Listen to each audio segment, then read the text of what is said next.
It's a very great honour to be in China on the 1st of July to celebrate the 20th anniversary of the return of Hong Kong to China.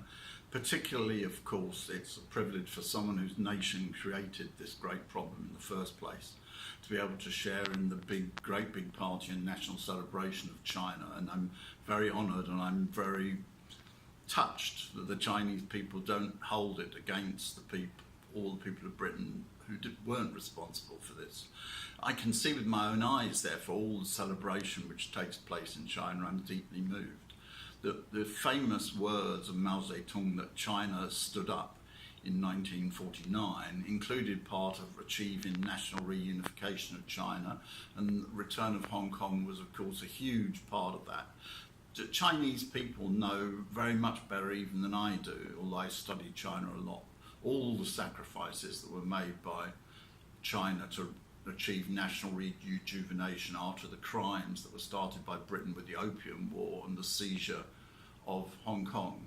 Because the seizure of Hong Kong wasn't just a single act, it was the aggression of Britain during the Opium War that started over a century of foreign attacks on China. And anything up to 100 million people died in China, directly or indirectly as a result of that intervention, until the People's Republic of China was stopped and was created and a stop was put to all this. So it's a great honour. I just want to say as a small thing, not the most important thing, that it's also a victory for the British people.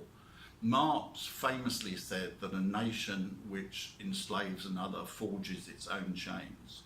The ideas and attitudes of colonialism that were created in Britain blocked the advance of the British people.